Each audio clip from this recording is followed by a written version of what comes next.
السلام عليكم ورحمة الله. في الفيديو ده هنجاوب على سؤال من الأسئلة اللي ليها أبعاد سياسية واقتصادية واجتماعية كبيرة، وبنشوفها بتتكرر في دول مختلفة على مر التاريخ ولحد يومنا ده.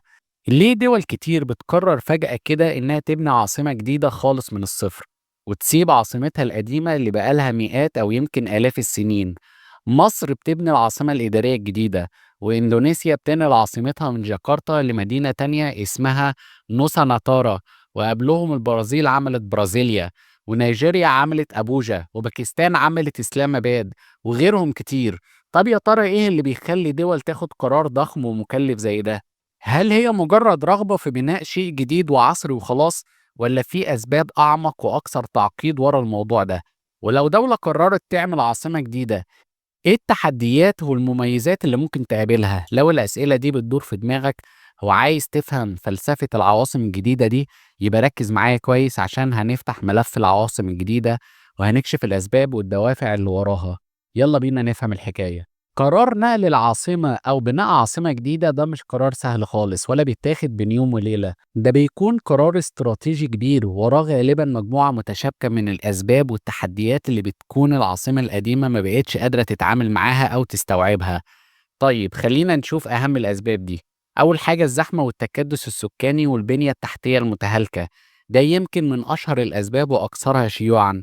كتير من العواصم القديمة بتكون مدن تاريخية عريقة نمت وتوسعت بشكل عضوي وعشوائي على مر السنين. مع زيادة السكان والهجرة من الريف للمدينة، العواصم دي بتتحول لوحش من الزحمة والتلوث والضوضاء.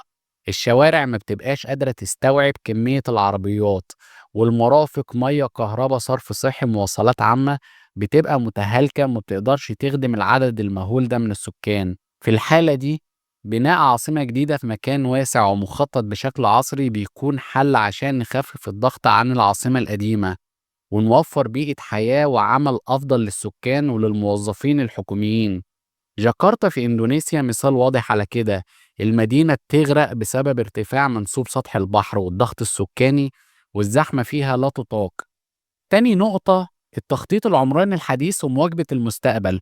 العواصم الجديدة بتدي فرصة للدولة إنها تبني مدينة ذكية سمارت سيتي من الألف للياء بتصميمات عصرية وشوارع واسعة ومباني حكومية مجهزة بأحدث التكنولوجيا وبنية تحتية قوية تستوعب النمو المستقبلي.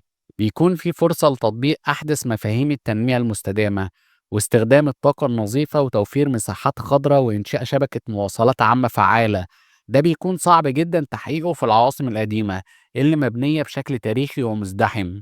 3. الأمن والحماية. في بعض الحالات ممكن يكون موقع العاصمة القديمة مكشوف أو قريب من حدود متوترة أو مهددة بأخطار طبيعية زي الزلازل أو الفيضانات. بناء عاصمة جديدة في موقع أكثر أمانا وتحصينا من الناحية الاستراتيجية ممكن يكون هدف مهم، أو حتى عشان تكون المباني الحكومية والمراكز الحيوية للدولة متجمعة في مكان واحد مؤمن بشكل أفضل. 4. التنمية الإقليمية المتوازنة وتحقيق الوحدة الوطنية. أحيانا بتكون العاصمة القديمة متركزة في منطقة معينة من البلد وباقي الأقاليم مهمشة أو مش واخدة حقها في التنمية. نقل العاصمة لمكان جديد وخصوصا لو كان في منطقة أقل تطور أو في وسط البلد ممكن يكون جزء من خطة أكبر لتحقيق تنمية إقليمية متوازنة وتنشيط الاقتصاد في مناطق جديدة وخلق فرص عمل وربط أجزاء الدولة المختلفة ببعضها. في دول فيها تنوع عرقي أو قبلي كبير، اختيار موقع جديد للعاصمة على أرض محايدة ممكن يكون ليه بعد رمزي لتعزيز الوحدة الوطنية والانتماء للدولة كلها بدل إقليم معين. نيجيريا لما بنت أبوجا كانت من ضمن الأهداف دي. 5. الهروب من التاريخ أو بناء هوية جديدة. بعض الدول خصوصا بعد فترات استعمار أو تغييرات سياسية جذرية ممكن تقرر تبني عاصمة جديدة كنوع من القطيعة مع الماضي وبناء رمز جديد لمستقبل مختلف وهوية وطنية جديدة. كازاخستان لما نقلت عاصمتها لأستانا كان في رغبة في بناء مدينة حديثة تعكس طموحات الدولة بعد الاستقلال عن الاتحاد السوفيتي. 6. الأسباب الاقتصادية والفرص الاستثمارية. مشروع بناء عاصمة جديدة ده مشروع ضخم جدا بيخلق فرص استثمارية هائلة في مجالات البنية التحتية والعقارات والإنشاءات والخدمات. ممكن يجذب استثمارات محلية وأجنبية وينشط قطاعات اقتصادية كتير ويوفر فرص عمل لملايين الناس. طيب هل بناء عاصمة جديدة ده كله مميزاته بس؟ لأ طبعًا، الموضوع ليه تحديات وصعوبات كبيرة جدًا، وممكن يكون ليه آثار سلبية لو ما اتخططلوش صح. أول حاجة التكلفة المالية الباهظة، بناء مدينة كاملة من الصفر بكل مبانيها الحكومية ومرافقها وطرقها وخدماتها، ده بيحتاج ميزانية فلكية، ممكن تستنزف موارد الدولة أو تدخلها في ديون كبيرة لو مفيش تخطيط مالي دقيق ومصادر تمويل مضمونة. 2 التأثير على العاصمة القديمة، في خوف دايمًا إن العاصمة القديمة تفقد أهميتها ومكانتها التاريخية والثقافية والاقتصادية بعد نقل الوزارات والمصالح الحكومية منها، لازم يكون في خطة موازية لتطوير العاصمة القديمة والحفاظ عليها. 3 التحديات اللوجستية والاجتماعية، نقل ملايين الموظفين وعائلاتهم لمدينة جديدة وتوفير سكن مناسب ومدارس ومستشفيات وخدمات كافية ليهم، دي عملية معقدة جدًا وبتاخد وقت ومجهود. وممكن الناس ما تكونش متحمسة إنها تسيب بيوتها وحياتها القديمة وتروح مكان جديد لسه بيتشكل. 4 احتمالية التحول لمدينة أشباح لو العاصمة الجديدة ما اتخططلهاش صح عشان تكون مدينة حية ومتكاملة فيها سكان حقيقيين وأنشطة متنوعة، ممكن تتحول لمجرد مكاتب حكومية فاضية بالليل وفي الأجازات وتفقد روح المدينة.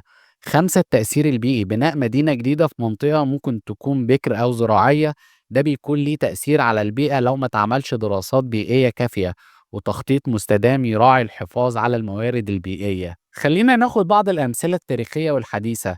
برازيليا، البرازيل من أشهر الأمثلة، اتبنت في الستينات عشان تنقل العاصمة من ريو دي جانيرو الساحلية المزدحمة لمدينة في قلب الداخل البرازيلي بهدف تنمية المناطق الداخلية وتخفيف الضغط. كانبرا، استراليا، اختاروا موقعها كحل وسط بين المدينتين الكبار سيدني وميلبورن. إسلام آباد، باكستان، اتبنت في الستينات برضه كعاصمة مخططة بدل كراتشي. العاصمة الإدارية الجديدة في مصر، مشروع ضخم جدا بيهدف لتخفيف الضغط عن القاهرة الكبرى وتوفير مركز إداري حديث ومتطور. نوسا ناتارا، إندونيسيا، المشروع الحالي لنقل العاصمة من جاكرتا الغارقة والمزدحمة لمدينة جديدة في جزيرة بورنيو. إن أي دولة تاخد قرار بناء عاصمة جديدة ده مش قرار بسيط ولا هو مجرد وجاهة اجتماعية، ده بيكون قرار استراتيجي ليه أسباب ودوافع عميقة جدا، غالبا بتكون مرتبطة بتحديات كبيرة بتواجهها العاصمة القديمة وطموحات لمستقبل أفضل، بيهدف لتخفيف الزحمة وتحديث البنية التحتية وتحقيق تنمية متوازنة وأحيانا بناء هوية وطنية جديدة. لكن في نفس الوقت الموضوع مليان تحديات ضخمة، من أول التكلفة المالية الرهيبة لحد التأثيرات الاجتماعية والبيئية. نجاح أي مشروع عاصمة جديدة بيعتمد على التخطيط الدقيق وتوافر الموارد والإدارة الكفء وقدرة الدولة على إنها تخلي المدينة الجديدة دي مكان جذاب للحياة والعمل والاستثمار، مش مجرد مباني حكومية وخلاص. فالموضوع ليه جوانب كتير وبيختلف من دولة للتانية حسب ظروفها وأولوياتها، وهو في كل الأحوال قرار بيغير شكل الدولة ومستقبلها لأجيال جاية.